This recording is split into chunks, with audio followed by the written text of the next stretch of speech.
What's up, everybody? It's your girl Barbie J here with the recap and review of Powerbook 3 Raising Kanan, Season 4, Episode 6 The Price of Fame. And you know that's all about Famous, y'all. It was all about Famous in this episode, just about. And the synopsis reads Rock tries to overcome Marvin's poor judgment. Kanan recruits Jukebox to help him to get justice for his friend, and Unique assembles the final pieces of his plan. And honey, Unique came back to who Unique was, the cool, suave, clean cut, well dressed brother in a fur coat. You know how Unique does it, y'all. Y'all know how he does it. And honey, y'all gonna be too surprised at how Jukebox is behaving in this episode too.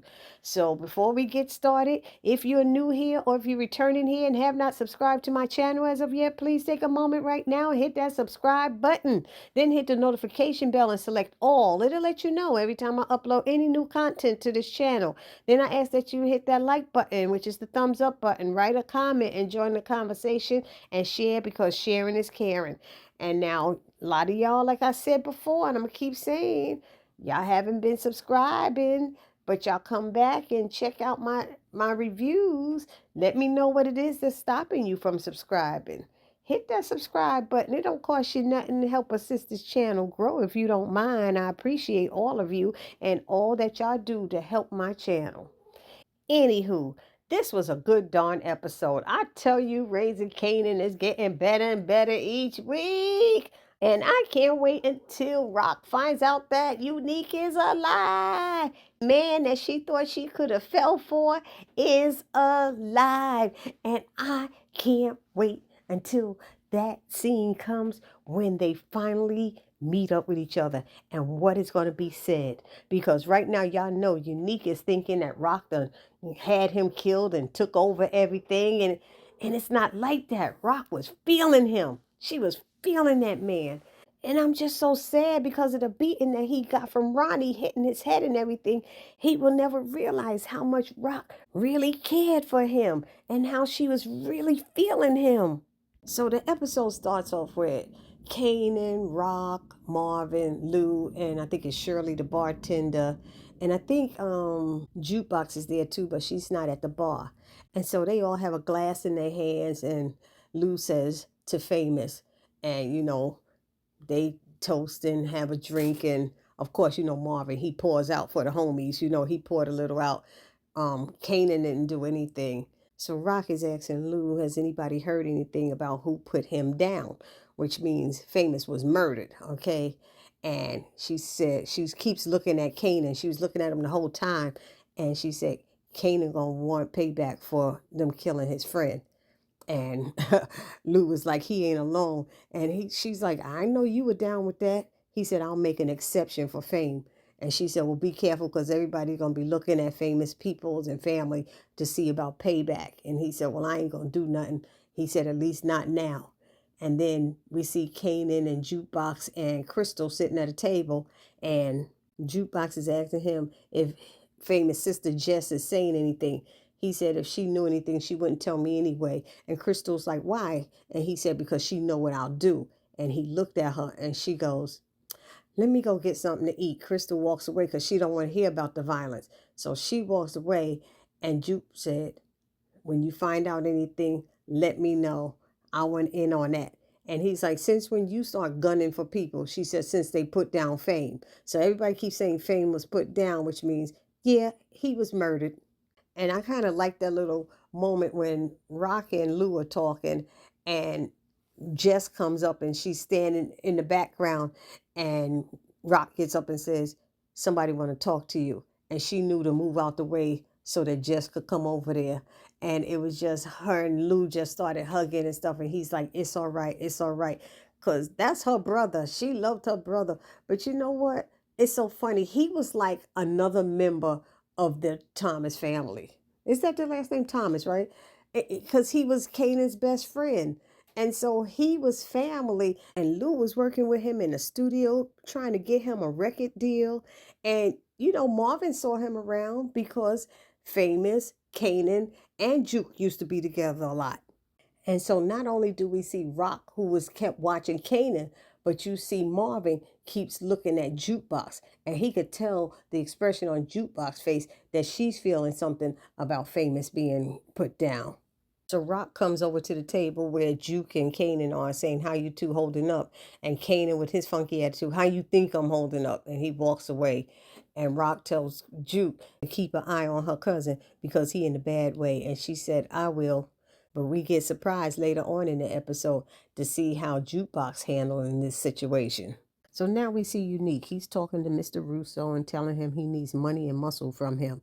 And Mr. Russo wants to know how this makes revenue for him. And he also admits that he wants to get revenge for what they did to Sal.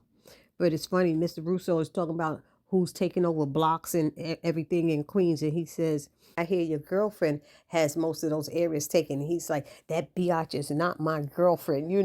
He keeps saying that. And next thing you know, he's like, "I can't take out Stefano. That would be a death sentence," he said, for him. And he tells Unique to go and talk to his guy Akbar in Trenton, New Jersey, saying he got what he needs. And he says something again about his girlfriend. He said, "I told you that B ain't my girlfriend."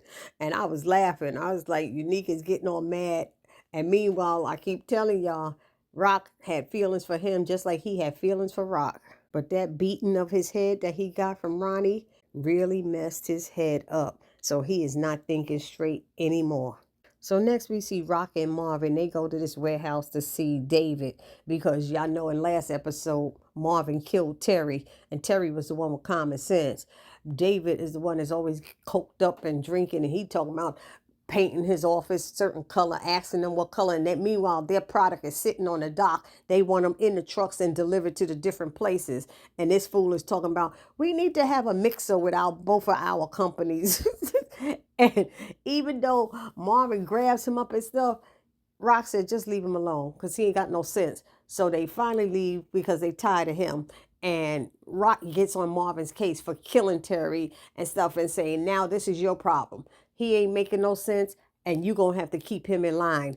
Meanwhile, she said, "This other guy wants me to bring my partners around. I can't bring this coked up Martha Stewart over there and introduce him to him." I said, she called him a coked up Martha Stewart. I was laughing. So now we see Lou talking at an AA meeting, and he's letting them know that he just recently lost somebody. And what he would usually do at this time is start drinking like crazy. But he said since he's not drinking anymore, he don't know what to do. He said, "Hell, I don't even know who I am anymore." And I felt so bad for him. So now we see Jukebox. She's at home eating a bowl of cereal or something, and she goes over to the couch and pulls out her father's gun from under the cushion, and she's looking at it.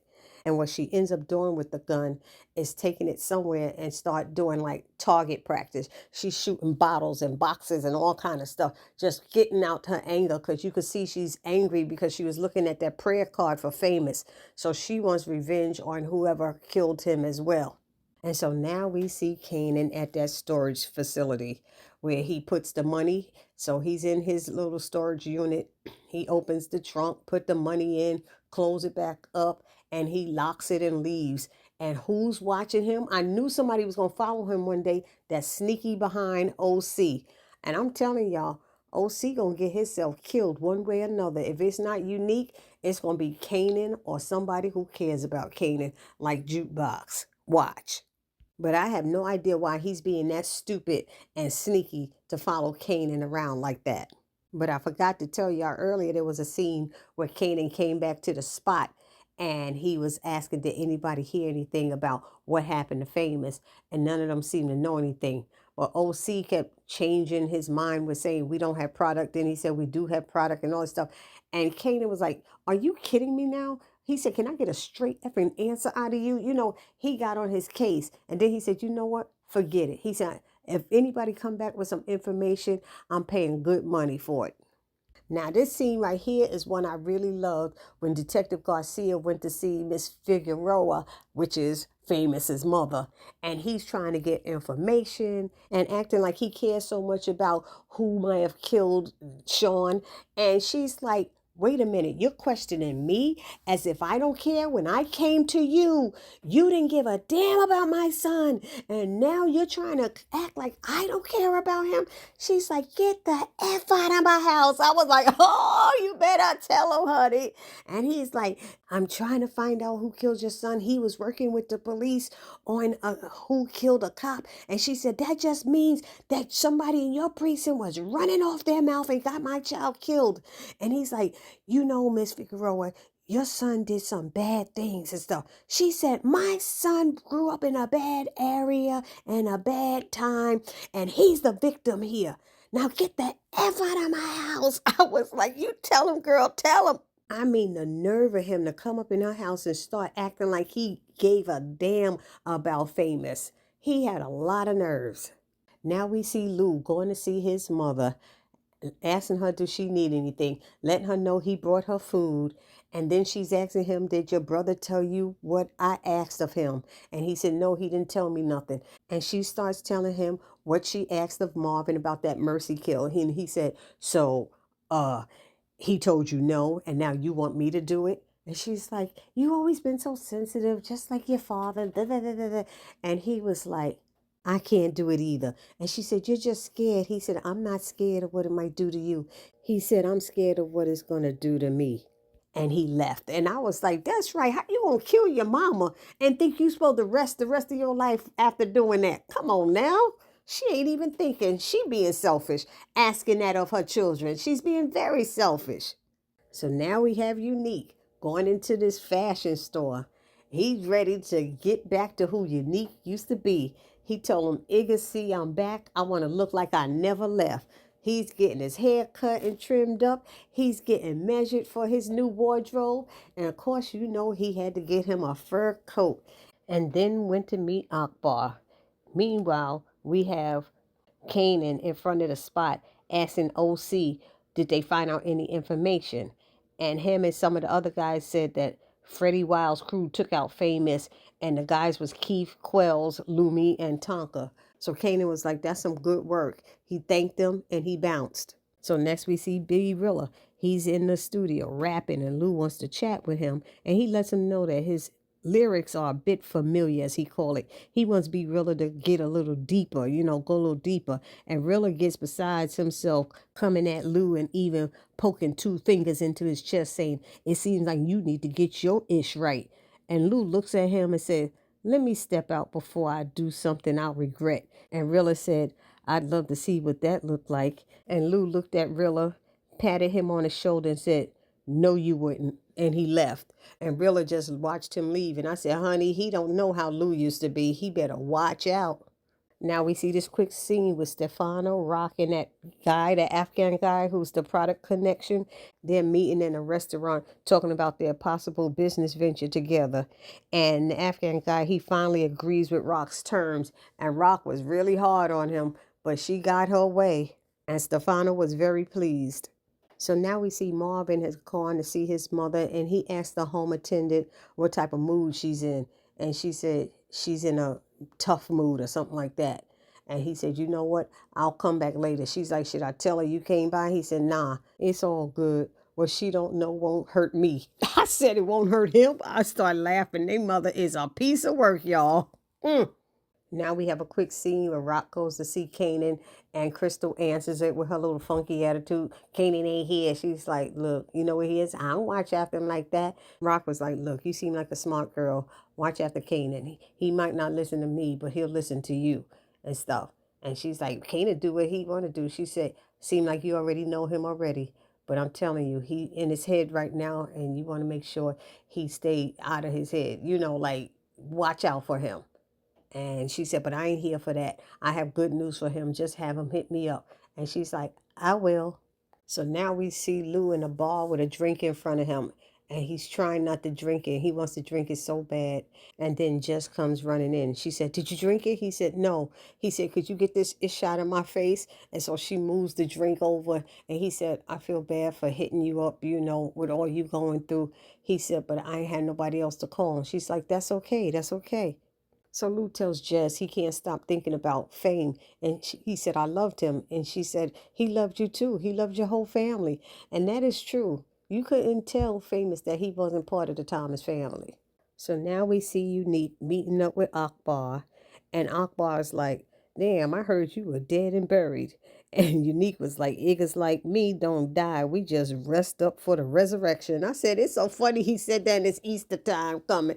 I'm just like, yo, I was like, oh, that was too funny. Anyway, so he tells Akbar what he needs, and Akbar lets him know that he got the soldiers, but they don't come cheap. And Unique is like, Russo wouldn't have set this up if he didn't think I had the money for it. So money ain't a problem for Unique right now. And now we have Kanan. He comes home and Crystal's waiting for him in the living room. And she said, your mom's came by. She's worried that you're going to do something crazy about Famous. And she said, so am I. And he's like, Famous was my brother. And she's like, but he wouldn't want you to mess yourself up with doing anything crazy like this. So Kanan just looks at her and said, let's go to bed. But we know in his head, he plans on getting payback for Famous's death. So now we see Jukebox sneaking into the house at night. I don't know why she's sneaking in the house and didn't just walk in. And Marvin is right there on the couch. And he's like, what the F you doing, Juke? Where's my gun? So she lets him know she was just doing target practice. And he's like, since when? She said, since I was in the army. He said, what's messing with your head? Is it Famous or is it your friend's man? And Juke tells him, it's everything. It's the army, it's fame, it's being home. She said, all of it. So he lets her know this is what he was trying to talk to her about when she put her girl's man down. You know, you think you good, but you're really not good. And Juke is being kind of like a little smart mouth going back and forth with him that I didn't like, because she's like, is that how it happened to you? And he said, we're not talking about me. We're talking about you. And she said, I am you, or at least a part of you. I'm like, girlfriend, stop it. So Marvin tells her, I don't want none of this for you. I don't want you to be like me because the only ish I'm good for is bad. And he admitted to her that if that was his friend that got put down, he'd probably be out there painting the town red, meaning killing everybody and stuff. But he told her, if you're out there doing what I'm doing, you doing stuff wrong. And I got to be honest, that has to be hard for a parent to tell their child. So she was like, I don't even know what that means. He said, neither do I. He said, but I'm starting to sound like Lou. And he took a drink. And then he said, give me back my gun now. So now we see Lou and Jess in the studio. And he's like, I keep thinking about what they did to Fame and how they left him and stuff. And he said it feels like the only way for him to shake it is to find out who did it and do the same thing to them that they did to Fame. And she's like, what's that going to do? It's not going to bring my brother back, and it's not going to make anybody any less sad. He said, but it's the only thing he could think to do that'll make him feel different. So, of course, she got up from the couch and walked over to him and said, let me make you feel different, Lou. I said, I knew this was about to happen. Honey, I knew it was about to happen. And she said, and maybe you could make me feel different, too. I said, oh, shooky now. So now we have a scene where Kanan is following Freddie Wiles's crew, and he sees them, and he's in his car, got his gun ready, and he was about to do something, but then he noticed one of them had his gun right in front. So it's four of them and just him by himself. So he went to get backup. He went to get Jukebox and asked if she's still down, and she said, hell yeah. And she went, got her father's gun, and they bounced. So now we see Marvin went to see Early, and Early's complaining about he ain't making no money from this deal, this hookup, between the Italians getting their money and Marvin getting his. He ain't getting nothing. And Marvin looking around, and he said, what you looking for? He said, the F you telling me about it? Do what the F you got to do it. That's your business. And he left. I was like, oh, snap. Anyway, so now we see Imani. She comes to the studio to talk to Lou, and she's rubbing him and seeing if he's okay and all this stuff. And he's in his feelings about all this stuff that happened with Fame. And all of a sudden, she sees in a tray Jess's necklace and her earrings. Why in the world, in the middle of them having sex, did she take off her chain and her earrings? Nobody takes that stuff off when you in the heat of the moment. It just is, okay? So that kind of made no sense to me. So she asked Luz, whose is that? He said, I don't know, it's not mine. I said, he's crazy. And so she goes over there and says, oh, Jess, as in Jessica, Famous's sister, your old girlfriend. You should tell her she left it. She's probably looking for it. And I'm sitting there going, girlfriend, he's not your man. Okay, fast behind wanted him to hit it. He hit it and maybe he quit it. I don't know. They both are grieving. That was in the moment. Just deal with it, honey. Deal with it. You had sex with him one time and you think you own him. Stop. So now we got B-Real going to see his baby mama, bringing some diapers. And she said, please tell me you got cash to go with that. And she gives him a speech on being a good father and paying for his daughter's needs and da da da da da da da. And he's like, I know, and stuff. And she was really sweet and she's really nice to him. You know, she said, that's why I'm not yelling at you and all that stuff like some people do. Because I know you should know what a man's supposed to do, take care of his kids. She went through the whole speech and stuff. So he's like, I got you, you know. So then he goes to see this dude, Kenyatta. And it sounds to me that he wants Kenyatta to do a hit with him, like to go and rob some white dude out in Long Island. And I'm like, who is he talking about? And I'm just like, this is what you're going to end up doing and get yourself put back in prison after all Lou did to get you out? And speaking of Lou, he goes to see Jess and brings her necklace and her earrings that she left at the studio. And she lets him know that her mother is leaving and going to live with her in LA. And she's trying to get Lou to go, but you know, Lou wants to stay. And she thanks him for the other night, saying she needed it and wanted it. And Lou said, me too. And then he hugged her real tight and was rubbing her back for a minute. And then he kissed on the forehead and the cheek and he said goodbye. And now this next scene had me bugging out with Kanan and Jukebox. Now they in a car and Juke is planning and plotting. He's like stone cold Juke up in here. He said, did the army do that to you? And she just looked at him and ignored him and said, which one of them killed Fame? Because they're sitting in the car watching the four guys play basketball. That's Keith, Quells, Lumi, and Tonka. So Juke and Kanan go over there and Juke shoots their basketball to get their attention. And they're like, what? And they're telling them to get down on their knees and they want to know which one of them killed Famous. And they're saying that they didn't do it at all. And Jukebox looked like she's having too much fun doing this. And Kanan kind of looked at her for a minute like, yo, cuz, what's up? So they said they ain't never had nobody on them. And they was like, you were mad because Fame took down Freddie. And he's like, are you kidding? Freddie did some grimy ass stuff to us too. He took from us. We ain't holding him down like that. Juke is like, you lying to us with the pistols pointed at you. And they said that they heard it was the police that dropped Fame. And Juke is like, you really lying? He's like, no, that's some stuff we heard around the way. They said Fame knew about some cops being dirty. They got scared of him talking, so they snatched him up and put him down. And Juke wants to know where they heard it, what barbershop, what corner. And Kanan said, maybe they ain't lying, Juke. Because, see, Kanan already know that his father was a dirty cop. And Juke looked like she just wanted to kill one of them, just shoot one of them. And Kanan was like, we gotta go because you hear the police sirens. He said, we done here. She's still pointing a gun at them and got it in their face. And she starts laughing and hitting her head. You remember when that scene when Unique was like bugging out and hitting a gun, pop, pop, pop, you know, and she was acting kind of silly. I was like, girl, what happened to you in basic training? When you start bugging out like that? And Kanan's looking at her like strange. And so she told one of them, if you're lying, we're coming for your peoples, and then we coming for you. And she's rubbing a gun on his face and everything. And then they finally run and jump back in the car to leave. And so, y'all, this episode ends with what I was waiting to happen. Rock comes home and she goes into her kitchen and who's there but Unique? And what's going to piss me off, because one, she's shocked and surprised. Now she going to say, I thought you was dead. I thought they said you died or something like that.